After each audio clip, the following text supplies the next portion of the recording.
Na alas 8 na guys, kakain pa lang kami ni nanay. Mag-bless muna tayo. Father's house. Lord God, thank you for this food. Naway magsilbi itong kalakasan sa aming katawan. Amen. Kain na guys. Doon ako bumili kanina, namili sa bayan, sa palengke, doon sa old market, kung tawagin dito sa amin guys, sa Puerto Princesa. Kasi kadalasan, namamalengke kami, dito lang, sa Talipapa. Hindi siya kompleto. Kung ano lang yung makita mo, no choice ka, bibili yun ang bibiliin mo, di ba? Wala ka nang pagpipilian. Pero ngayon guys, dahil nagka-time ako, pumunta ako sa bayan. Dahil magpapalinis na sana ako ng aking kuko kanina. At, alam nyo na, pagdating ko doon, sarado na. Kaya, naisipan ko pumunta na lang ng palengke kasi guys, yung parlor na aking pinapalinisan ng paa at saka yung palengke is ano lang, parang tatawid ka lang ng kalsada. Ganon. So, kain po guys. Ang kasama ko si nanay. Dalawa lang kami ngayong kakain kasi si Yayam is tulog na. Kung sa bagay guys, hindi naman namin siya nakakasama sa pagkainan, diba? Madalas pinauuna namin siya dahil nga nagugulo sa dito sa lamesa. Tsaka gusto niya guys, pagka kakain siya, pwesto talaga siya dito. Tapos siya rin yung, siya rin yung hahawak ng pagkain niya, diba? Magulo. Yan. Bumili nga ako kanina ng, alam niyo kung ano? Ito, alam niyo ba ito guys kung ano? Uod ba ito? Ano to, Nay? Lato. Lato. Hindi to lato. Ano to? Ano yan? Iwan ko ano tawag dito. Ah, Tamilok. bumili ako ng tamilok. Namiss ko na to guys. Oh, matagal-tagal din di ako nakakain ng ganito. Ilang buwan din. Pero nakaraan di ba kumain ako, ano pa nga ako eh. Binlag ko pa nga yung pagkain ko nun. Mga, tingnan nyo guys, masarap to. Uod sa kahoy. Yung kahoy doon sa dagat. Ano na yun? Wala na sa amin doon. Wala sa Leyte? Ito. Ito yung masarap. Guys, ito yung masarap. Yung ulo. Ulo ng bangus. Ano yun, sabi mo na hindi kumakain ng bangus. Sisira. Kasi matinik daw. Pero ako, gustong gusto ko to kasi Ito ko yan. mataba. Mataba guys, saka malasa.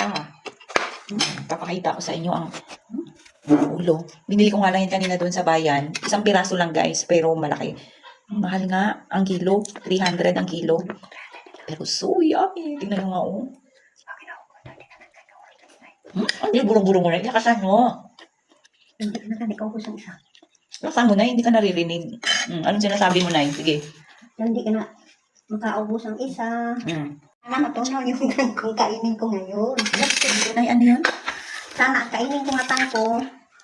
Matunaw. Bakit? Ha? Liwan ko lang. Hindi yan tinitinidor, Nay. Ay, ilagay ko dito. Ha? Ilagay ko dito. Hindi siya. Hindi masamo. Ha? Ayan. Nanay talaga. Kain na guys, kain na, kain na. Kain na, kain na. May ulo pa pala ito, yung Ito, yung tamilok, may ulo. Ano naman na? Happy. Ito kumaanghang. Ha? Ito kumaanghang. Wala nga tayong sili. Sarap. Yummy. Sana ma. Dami sanang doon, seafoods, mga shells. Kaya lang, hindi naman natin pwede kainin yun kay gabi na tunawan. Na? So yung gusto ko dito, taba niya. Taba ba tawag dito? Taba. Sarap naman ang ihaw. Ang hiwa. Kaya kayo ang hiwa. Ay mo ko. Katabi ko ngayon si nanay para. Kain kami kinamot. Ha? Ano? Magkain tayo kinamot. Kinamot? Anong kinamot? Kamay. Magkamay. Nga lang, ito kasi yung bangus, ang daming tinik. Sana, Nay. Masarap kainin yung bangus.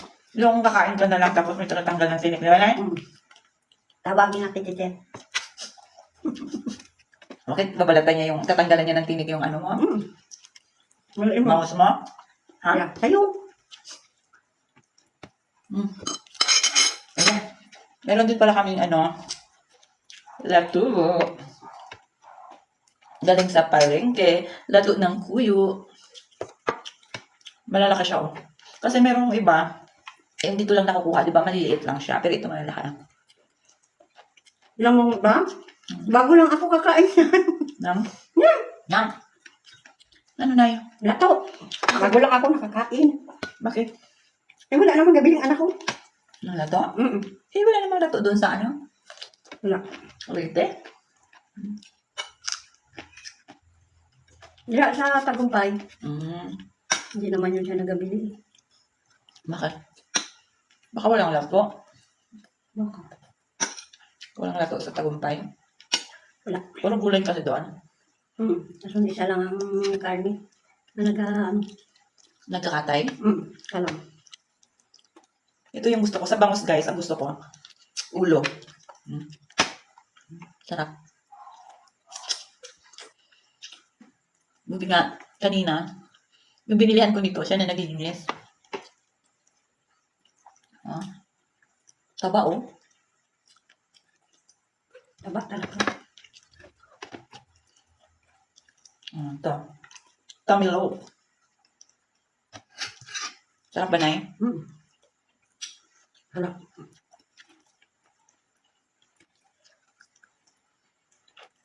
Bago lang ako katilaw. Bago lang ako katilaw. Anong kilaw? Nga to. Bago ko lang nakatikim? Mm. Sausak na niya. Masarap magkamay kasi talagang napaparami yung kain mo. Oh. Hindi ako makain ito, Nay. Maadlaw siguro kain pa ko yan. Bakit pala? Ha? Gabi. Bakit pala, Nay? Ano pa gabi? Gabi. Ha? Hindi ako nakain. Ang daming tinig, oh. Timpalay ko lang kanina ako. Yung, Ayan.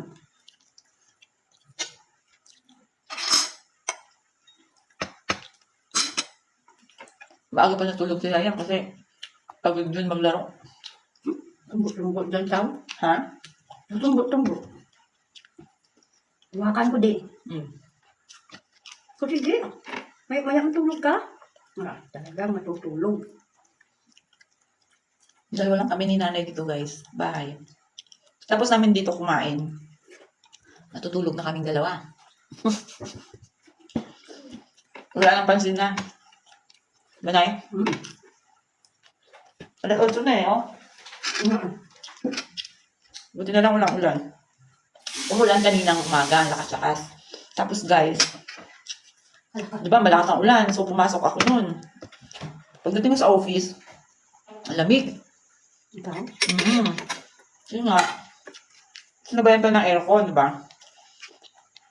So, yung time na yun kanina, maaga ako pumasok. Hindi pa ako nakakapag-almusal. Nagkape pa lang ako. Nagdala ko ng tinapay doon sa office. Tapos guys, mga bandang siguro 10 o'clock.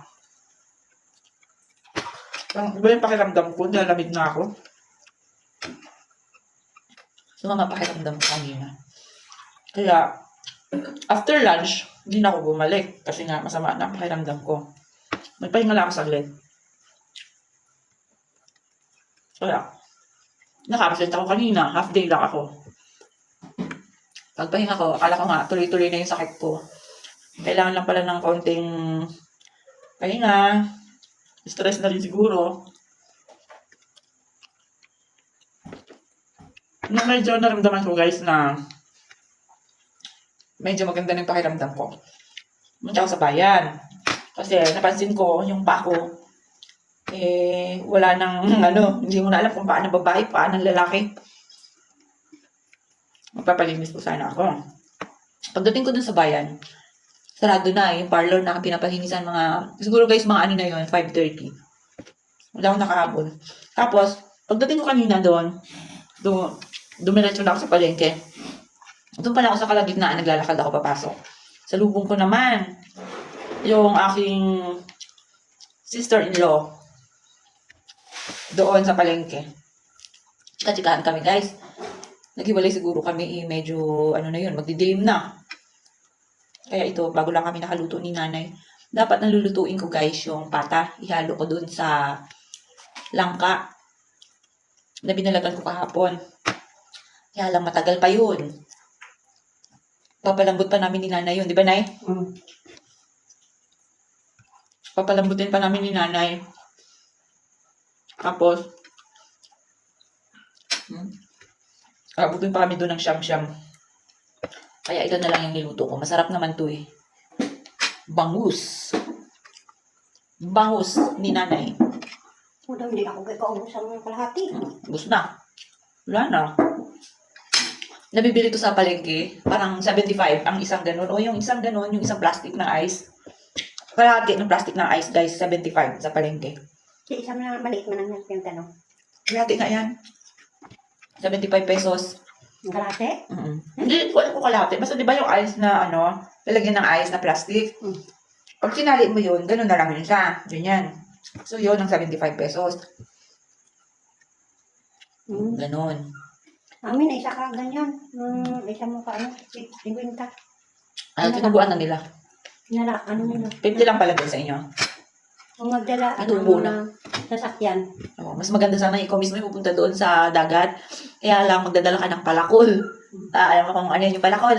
Yung ano, Kasi ito, guys, kinukuha ito doon sa ano, di ba? Yung iba nakakaalam yan. Doon sa kahoy, doon sa ano, dagat. Tapos, hahatiin niya nila, papalakulin nila yung malaking kahoy. Pag ganon, pag bukas, yan, nandun yan. Doon sila nakatira. na ano, masama si Goldo kasi tito niya. Mm. Hindi na nga ginasawsaw sa suka o sa asin eh. Agad-agad kain. Busog na ako. Ako nga, nabukod. Hindi ako pwede sa mukbang kasi kunti lang yung nakakain ko, guys. Pero ubos. Isang ulo lang yung nakain ko. Tapos, ito, yung tamilok. Yun lang naubos ko. Ito, hindi ko nga rin naubos. Buti na nga lang, Nay. Hindi mo hinugasan lahat yung lato. Kasi, guys, dapat pagka, yung mga hindi pa nakakatikim ng ganito, pagka kayo bibili, di ba ganyan? Huwag nyo munang hugasan ng tubig, tabang lahat. Kasi alam niyo kung bakit malalanta siya. Instead na makain nyo pa, mamamatay na. So, sayang. Diba? Diba, Nay? Yung hugasan mo lang, yung hugasan mo lang, guys, yung kakainin mo lang. Thank you very much for watching, everyone.